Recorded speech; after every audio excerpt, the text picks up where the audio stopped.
always knew the bad news was coming with Todd, because he'd go, here's the thing. And he said, we're going to lose the orchestra in Dresden, and we have to do all of the conducting first. I do think there's a distinct lack of shame in society at the moment. I think shame is very different to guilt. Guilt is very useless. Blake Lively and Ryan Reynolds have a reputation in Hollywood for being tough to work with, and it didn't start with the Justin Baldoni situation. Now, Cate Blanchett has come forward in a powerful interview, revealing her own experience with the couple. And let's just say, it paints a very troubling picture.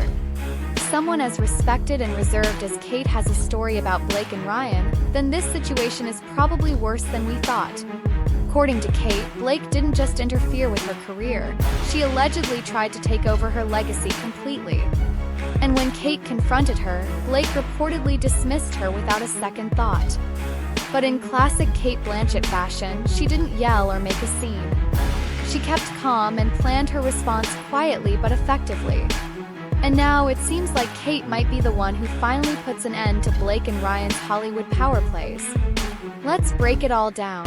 You know, it's sometimes good to be really simple. I mean, Matisse says this fantastic thing. It's just, you know, don't try and be original. Just be simple.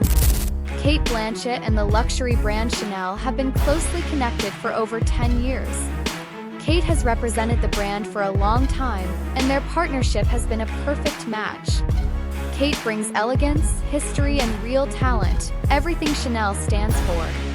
Over the years, Cate has attended private fittings, exclusive fashion shows, and in 2021, she signed a multi-season contract to be the face of Chanel's Women in Cinema campaign. As part of that campaign, Chanel even commissioned a special short film written by Cate's husband, Andrew Upton. The film was a quiet black and white piece with just 2 actresses performing without any dialogue. It was all about subtle emotion, body language, and pure storytelling. Contracts were signed, the project was approved, and everything was moving forward. But when the day came to launch the campaign, guess who showed up? Blake Lively. All right, Blake Lively is out and about in the UK promoting her One Simple Favor, right? Is that the name? Yep, she's out. She's wearing this Chanel head-to-toe V. Here's the look in the runway. Fans were stunned. What was Blake doing there? Where was Cate? Had something gone wrong? Turned out there wasn't any fight or falling out between Cate and Chanel. Cate's team had received a message from someone at Chanel saying the campaign had taken a new direction. In simple terms, that meant Cate was no longer needed. Cate was completely blindsided. There had been no warning signs. But everything started to click when Blake was suddenly announced as the new face of the campaign. Even more upsetting, Chanel didn't change much about the original concept. They just added some glitter, motivational quotes, and a splash of red lipstick, and that was it.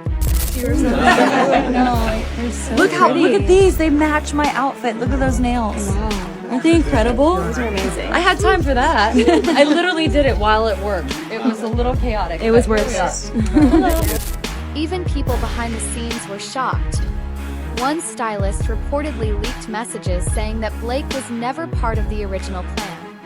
But her team came in with a deal across multiple platforms that Chanel just couldn't say no to.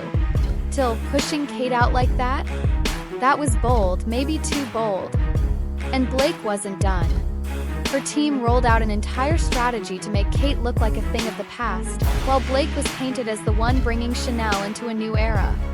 In March 2023, Chanel held a private dinner in Paris. It was an exclusive event for well-known actresses, directors, and brand insiders. Cate had confirmed her attendance months earlier and was supposed to showcase her husband's short film at the event. But just 2 weeks before the dinner, Chanel announced that Blake Lively would be honored as the star of the night. Cate's film? Quietly removed from the program. The new focus was Blake's theme of cross-platform storytelling through beauty, film, and wellness. To her credit, Cate didn't cancel. She attended the event with grace. But the night took a turn when Blake was overheard telling a top Chanel creative director, "I just feel like I could bring something fresh to it." That script was beautiful, but a little outdated, right? The director laughed and replied, "You mean Andrew's script? I didn't even realize it was her husband's until later." But let's be honest, legacy doesn't sell to Gen Z. Kate was just a few feet away and heard every word. She didn't say anything, but those close to her said she looked heartbroken for the rest of the evening. Things got even more awkward the next month. In April 2023, the first rollout of Blake's Chanel Netflix campaign went live. But Chanel's PR team had overlooked something important. A British fashion magazine published a feature that had been approved back when Kate was still the face of the campaign. The article mentioned Kate's involvement, including details about Andrew Upton's short film. The piece was only online for about 3 hours before it was taken down, but that was enough time for people to take screenshots. Social media lit up with fans accusing Blake of stealing Kate's work and pushing her out of the spotlight. Kate never directly addressed the controversy. But a few months later, during a speech at a small humanitarian award event in Berlin, she dropped a powerful line that many saw as a dig at Blake. A guest recorded the speech, and although the clip was later removed, Kate's words stuck. There's a difference between honoring a story and acting like you always owned it. One builds legacy, the other builds ego. As for Blake, her PR team scrambled to control the damage, but they only made things worse. Her loyal fans tried to defend her, but Kate's supporters were just as passionate. Then, Blake's campaign began to crumble. She was set to appear on a popular YouTube fashion talk show, but the appearance was suddenly canceled. The reason given was scheduling conflicts, but insiders say the hosts had planned to ask about the Cate Blanchett drama. A crew member even leaked rehearsal footage, which confirmed they were ready to bring it up. Canceling the interview may have saved her from a complete PR disaster. But the damage was already done. Public opinion was shifting, and fast. About much. And the more I do, in a way, I think the less I know.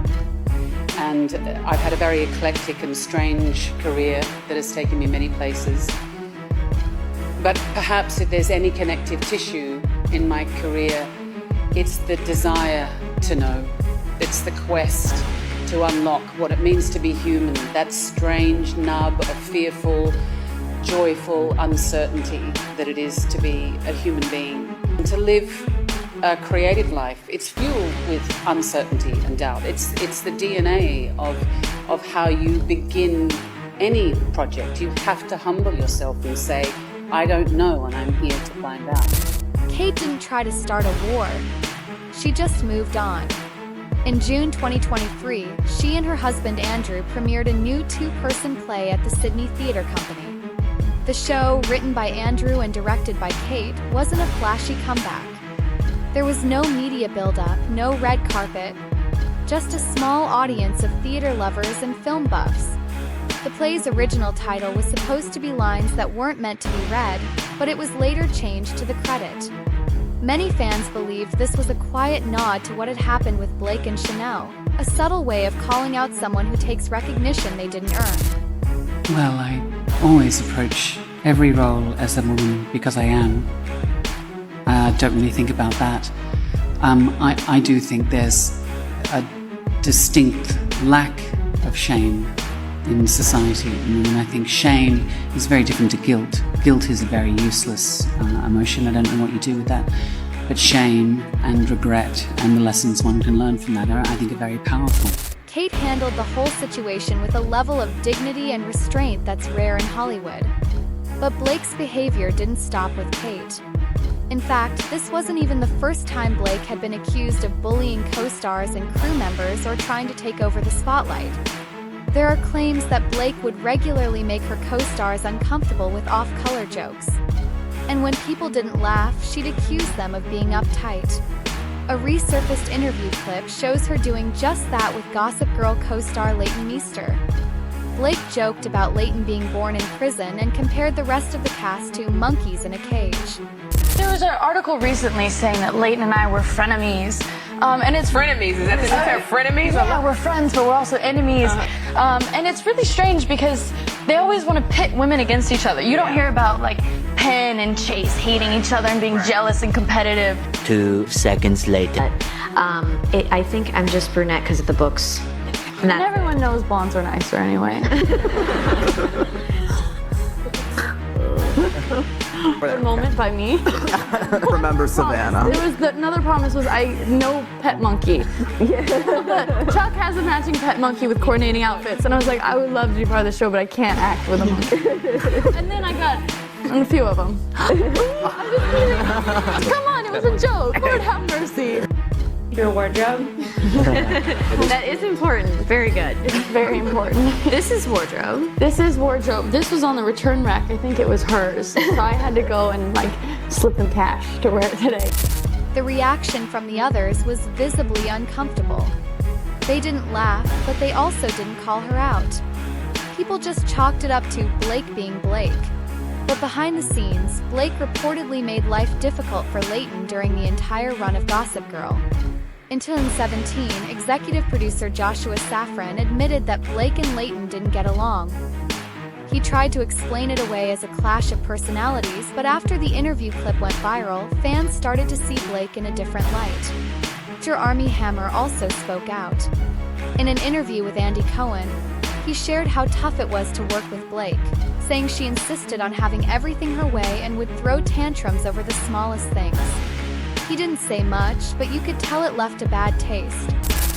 Hi, my question for Armie. On Gossip Girl, who was the biggest diva on set? Biggest diva on set of Gossip Girl. You can say it because it's so far away from where you are now. That show's over. I suggest that you do not pass on another question. By the way. Thank you, Tofu. I wish I could take all of my passes back and use them all right now. Yeah. Let me just say that was a tough show to film, and I didn't end up actually filming all of the episodes I was supposed to because it was such a tough film. Really? Literally, you said, "Get me out of this." It was also like, get him out of here. Really? Yeah. So it just literally was that. Whose love interest were you? I was Blake Lively's love interest. You were? Yeah. Okay, well then. Sounds like she was the problem. It sure does, Chelsea. No, that's not what I'm saying. That's exactly what I was thinking. Don't put words into his mouth. Yes.